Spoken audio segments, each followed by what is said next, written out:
बहुत साल पहले की बात है। सुंदरबन के जंगल में शेर खान का शासन था। शेर खान दिल का बहुत अच्छा था।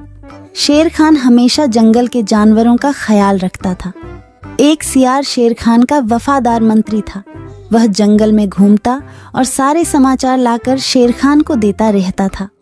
एक दिन सियार शेर खान के पास आया और कहा,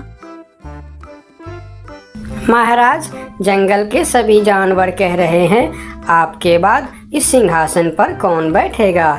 इसीलिए ये सब कह रहे हैं कि आपकी शादी हो जानी चाहिए, क्योंकि आपका संतान ही आगे चलकर इस जंगल का राजा बनेगा। हाँ, जंगल की जानवर सही कह रहे हैं। मेरा संतान ही आगे चलकर इस जंगल का राजा बनेगा। इसीलिए मैं अवश्य शादी करूंगा। तुम शादी की तैयारियां करो। फिर शेर खान की शादी बड़ी ही धूमधाम से हो रहे थे। जंगल के सभी जानवरों को शादी में बुलाया गया था।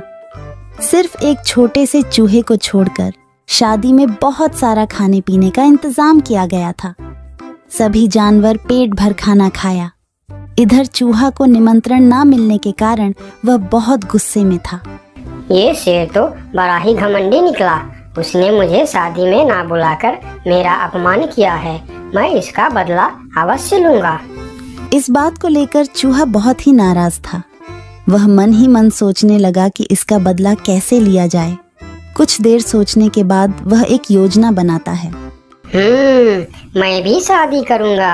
हाँ, मैं भी शादी करूंगा। बड़ी धूमधाम से शादी करूंगा और शादी में उस शेर को छोड़ के सभी को आमंत्रित करूंगा। हाँ, यही ठीक रहेगा।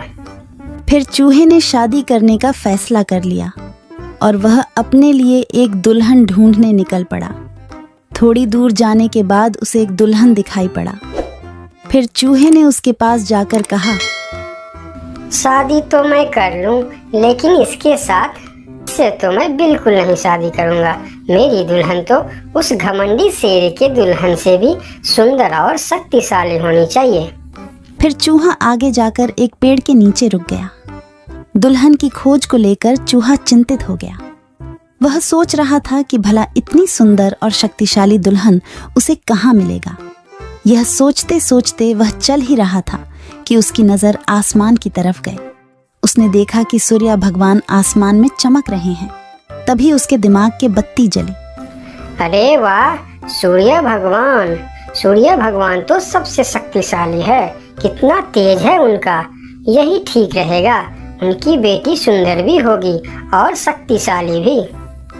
फिर चूहा एक पेड़ के नीचे ध्यान लगाते हुए बैठ गया और सूर्य भगवान को तपस्या करने लगा। ओम सूर्याय नमः, ओम सूर्याय नमः, ओम सूर्याय नमः। इधर चूहे को तपस्या करते हुए देखकर सूर्य भगवान बहुत आश्चर्य हुए कि यह नन्हा सा चूहा उनकी तपस्या क्यों कर रहा है। फिर सूरज भगवान चूहे के सामने प्रकट हुए। बोलो नन्हे से चूहे, तुम मेरे तपस्या क्यों कर रहे हो? क्या चाहिए तुमको? तुम जो मांगोगे मैं तुम्हें वह सब दूंगा। हे भगवान, आप आगे। मुझे तो अपनी आंखों पर यकीन नहीं हो रहा है कि एक नन्हा सा चूहे की बात सुनकर आप मेरे पास आ गए। हाँ, मैं सचमुच तुम्हारे पास आया हूँ।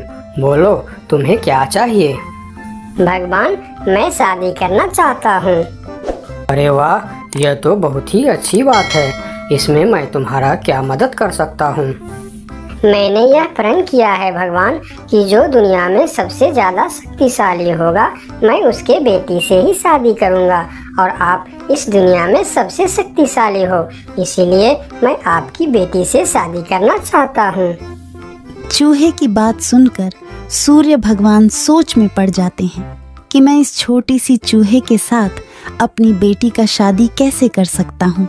और फिर उन्होंने मन ही मन सोचने लगे, यह चूहा तो बिल्कुल पागल लग रहा है। इससे भला मैं अपनी बेटी की शादी कैसे करवा सकता हूँ?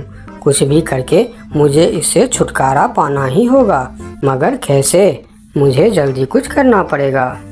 तभी उनके मन में एक ख्याल आया और उन्होंने चूहे से कहा, अरे यह तो बहुत ही अच्छी बात है कि तुम मेरी बेटी से शादी करना चाहते हो। मुझे अपनी बेटी के लिए तुमसे अच्छा वर और कहाँ मिलेगा। सूर्य भगवान का बात सुनकर चूहा मन ही मन बहुत खुश हो गया और उसके मन में लड्डू फूटने लगे। तभी सूर्य भगवान बोलते हैं, लेकिन एक समस्या है, मैं दुनिया का सबसे शक्तिशाली नहीं हूँ और तुमने प्रण किया है कि जो दुनिया में सबसे ज़्यादा शक्तिशाली होगा तुम उसी के बेटी से शादी करोगे। अगर तुमने मेरी बेटी से शादी की तो तुम्हारा प्रण टूट जाएगा। हे भगवान, ये आप क्या बोल रहे हो? आपसे भी शक्तिशाली? आपसे शक्तिशाली भला इस दुनिया में और कौन हो सकता है? मुझसे शक्तिशाली तो वह बादल है जो अपने परछाई से मुझे भी ढक देता है। यह सुनकर चूहा आसमान की तरफ बादल को देखने लगा और बोला, अगर बादल आपसे भी ज्यादा शक्तिशाली है तो मैं फिर उसकी बेटी से ही शादी करूंगी। आप उसे नीचे बुलाइए। फिर सूर्य भगवान ने बादल को नीचे बुलाया और बादल उनकी बात मानकर धीरे धीरे नीचे आया। बादल जी, मैं आपकी बेटी से शादी करना चाहता हूँ क्योंकि आप दुनिया के सबसे शक्तिशाली हो। मैं अपने आप को बहुत बड़ा भाग्यमानी समझूंगा अगर आपकी विवाह मेरी बेटी से हुई, लेकिन मैं दुनिया का सबसे शक्तिशाली नहीं हूँ। मुझसे शक्तिशाली तो हवा है जो हमें भी उड़ाकर दूर चला जाता है। अच्छा, तो यह बात है। ठीक है, फिर मैं हवा की बेटी से ही शादी करना चाहता हूँ। आप हवा को बुलाइए। फिर बादल ने हवा को बुलाया और हवा धीरे धीरे करके नीचे आया। फिर चूहा ने अपनी विवाह का प्रस्ताव हवा को बताया। फिर हवा मुस्कुराते हुए बोली, मुझे बहुत अच्छा लगेगा अगर मेरी बेटी की विवाह आपके साथ होता है, लेकिन मैं दुनिया का सबसे शक्तिशाली नहीं हूँ। मुझसे शक्तिशाली तो पर्वत है जो हमारे हवा के झोंकों को भी रोक देता है। आप उनकी बेटी से ही शादी कीजिए। फिर पर्वत को भी बुलाया जाता है और चूहे ने पर्वत के सामने भी अपना प्रस्ताव रखता है। पर्वत जी, आप दुनिया का सबसे शक्तिशाली है और मैं आपकी बेटी से शादी करना चाहता हूँ। क्या आपको कोई ऐतराज है? मुझे भला क्या ऐतराज हो सकता है? आप मेरी बेटी से विवाह करना चाहते हैं, यह बहुत ही अच्छी बात है, लेकिन मैं भी दुनिया का सबसे शक्तिशाली नहीं हूँ। ये आप क्या कह रहे हैं? मैं यकीन नहीं कर सकता कि आपसे शक्तिशाली भी दुनिया में और कोई होगा। हाँ है, मेरे शिखर पर एक मोटा सा चूहा रहता है। वह मुझे रोज कुतर कुतर के वहाँ एक बड़ा सा सुरंग बना लिया है और उसमें अपने बच्चों और परिवार के साथ रहता है। वह मुझसे भी शक्तिशाली है। आप उसी के बेटी से क्यों नहीं शादी कर लेते? अगर ऐसी बात है तो फिर आप मुझे ले चलो उसके पास। मैं उसके बेटी से ही शादी करना चाहता हूँ। फिर सब मिलकर उस मोटे चूहे के पास जाता है और उसके पास उस नन्हा सा चूहा का शादी का प्रस्ताव रखता है। फिर जब नन्हा चूहा उस मोटे चूहा की बेटी को देखते हैं तो वह उसे बहुत पसंद आता है और फिर उन दोनों का शादी बहुत ही धूमधाम से होता है। नन्हे चूहे ने जंगल की सारे जानवरों को निमंत्रण दिया, लेकिन शेर से बदला लेने के लिए उसने उनको निमंत्रण नहीं भेजा। जब शेर खान को इस बात की खबर होती है तो शेर खान बहुत ही गुस्सा हो जाता है और अगले दिन सियार को उस चूहे के पास भेजता है और बोलता है, उस चूहे को कल मेरी दरबार में हाजिर करो। अगले दिन सियार उस चूहे को बुलाने के लिए उसके घर पर जाता है। अरे चूहा भाई, तुमको शेर खान ने याद किया है, जल्दी चलो। चूहा सियार के साथ शेर खान के दरबार में जाता है। उसे देखते ही शेर खान चिल्लाकर बोलते हैं, क्यों रे चूहे, तुम्हारी इतनी बड़ी दुस्साहस? तुमने अपनी शादी में जंगल की सभी पक्षी और जानवरों को निमंत्रण दिया और तुमने मुझे बुलाना सही नहीं समझा। मैं इस जंगल का राजा हूँ और सबसे शक्तिशाली भी। अगर मैं चाहूँ तो तुमको एक झटके में खत्म कर सकता हूँ।